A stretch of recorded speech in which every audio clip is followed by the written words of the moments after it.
बोला म्हणून तुमची भूमिका काय असणार आहे? आमची भूमिका अशी आहे की माननीय मुख्यमंत्री उपमुख्यमंत्री त्याचबरोबर प्रशासकांना आम्ही एक निवेदन दिलं होतं. 12 तारखेला जेव्हा सांगलीमध्ये आंदोलन केलं होतं त्या आंदोलनाच्या अनुषंगाने निवेदन दिलं होतं की 20 तारखेपासून आम्हाला विचारण्यासाठी आपल्याला बोलवावं, पण तशा पद्धतीची कुठली भूमिका त्या ठिकाणी प्रशासकाची दिसत नाही. त्यामुळं आम्ही काल मुंबई येथे गेलो होतो. माननीय उपमुख्यमंत्री एकनाथजी शिंदे साहेबांची वेळ घेतली होती आणि त्यांना अचानक दिल्ली दौरा लागला.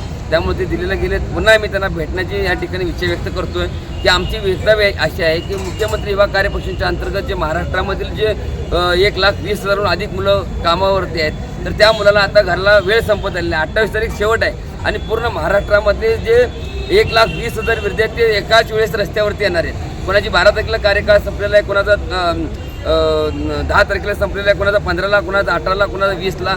या महिन्यामध्ये 28 तारखेपासून पूर्ण महाराष्ट्रातील जेवढे विद्यार्थी आहेत त्यांचा कार्यकाळ संपणार आहे आणि संपुष्टात येणार आहे. तर अशा मुलांना रस्त्यावरती हे सरकार सोडणार का? त्या मुलाचा कुठंतरी विचार होणार का? या सगळ्या गोष्टीच्या अनुषंगानं आम्ही त्यावेळी सांगितलं होतं की आमच्या जर मागण्या मान्य नाही झाल्या तर येणाऱ्या काळामध्ये आम्ही मोठं तीव्र आंदोलन करू. पण ते आंदोलन कुठं पत्र करू?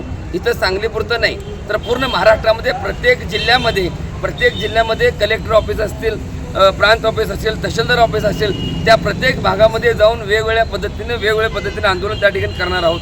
आणि जर समजा एवढ्यातून जर आमची मागण्या मान्य नाही झाल्या तर आम्ही मंत्रालयावरती धडक मोर्चा देखील काढणार आहोत.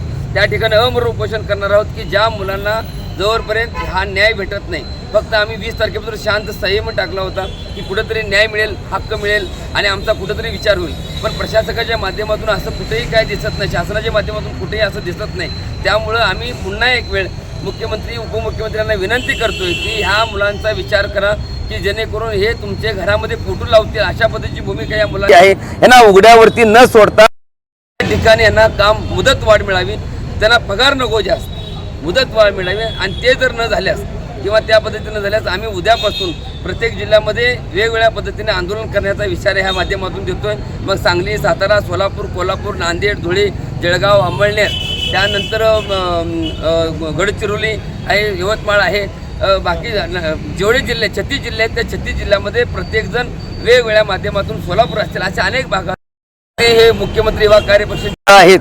प्रत्येक जिल्ह्यामध्ये 4,000 5,000 कोल्हापूर जिल्ह्यामध्ये, सातारा जिल्ह्यामध्ये 5,000 आसपास मुलं आहेत.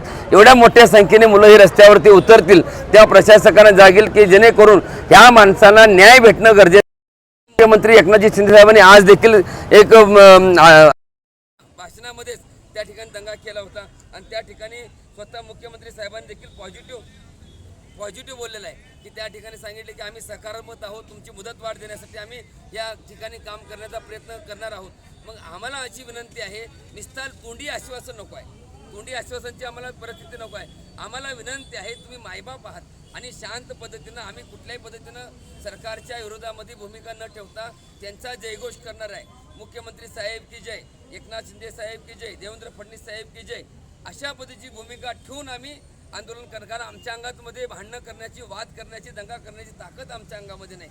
सरकारच्या विरोधामध्ये जाऊन ह्या मुलांच्यावरती उद्या केसेस पडल्या तर त्यांचं आयुष्य संपुष्टामध्ये येईल. अशा पद्धतीची भूमिका आम्ही जर तुमचा जयघोष करत असेल, तुमच्या नावाचे गळ्यामध्ये फोटो घालून आम्ही जर फिरत असेल, तुमच्या नावाचे आम्ही जयघोष करत असेल, तुमच्या नावाने गुणगान गात असेल, तर मला सांगा तुम्ही आम्हाला केसेस टाकू शकणार नाही. तुम्ही आमच्या आंदोलनावरती कुठल्याही पद्धतीचे प्रशासक, आम्ही हिंसक कुठल्याही पद्धतीने करणार नाही.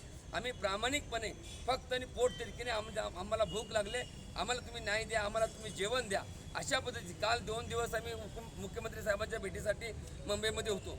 त्यानंतर आम्ही सांगलीमधून आज आम्ही पत्रकार परिषद घेतोय की एवढंच की आम्हाला एकच सांगायचं आहे, पूर्ण महाराष्ट्रामध्ये उद्यापासून ते मंत्रिमंडळाचे जे मार्च महिन्यामध्ये 3 तारखेपासून अधिवेशन चालू होणार आहे, तर त्या अनुषंगाने पूर्ण महाराष्ट्रामधून प्रत्येक जिल्ह्यामध्ये वेगवेगळ्या पद्धतीने आंदोलन करण्याचा इशारा श्री संत मुख्यमंत्री युवा कार्यपरिषदेच्या अंतर्गत या ठिकाणी करण्याचा निर्णय या ठिकाणी घेतलेला आहे.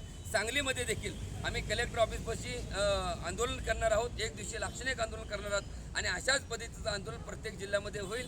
आणि त्या प्रत्येक जिल्ह्यामधल्या जे आमदार आहेत, प्रतिनिधी आहेत, त्यांना देखील आम्ही निवेदन देणार आहोत की लक्षवेधी ज्या मंत्रालयामध्ये आहेत प्रत्येक जिल्ह्यामधल्या ह्या तरुण मुलाच्या आईबापाने, मुलासनाने, प्रत्येक नातेवाईकाने माझा मुलगा मुख्यमंत्री युवा कार्यपरिषदेच्या अंतर्गत कामाला लागलेला आहे त्या ठिकाणी काम करतोय. ज्यांनी भाकर दिली, ज्याची भाकर खावी ती चाकरी करावी, हे एक मन आहे. आज लाडक्या बहिणीने जसं तुम्हाला मतदान केलं तसं लाडक्या भावाने देखील मतदान केलेलं आहे की माझ्या मुलाला कुठेतरी भाकरी, अर्धी भाकर मिळालेली आहे. माझी विनंती आहे सरकारला की त्या आशेने त्यांनी तुम्हाला मतदान केलेलं आहे, त्यांच्या आशेवरती दुर्दशा करू नका. आणि जर हे जर मान्य नाही झालं तर आम्ही ह्या मुलाला न्याय मिळत नाही तोर पतूर अमरण उपोषण करण्याचा देखील इशारा आम्ही ह्या माध्यमातून देतो.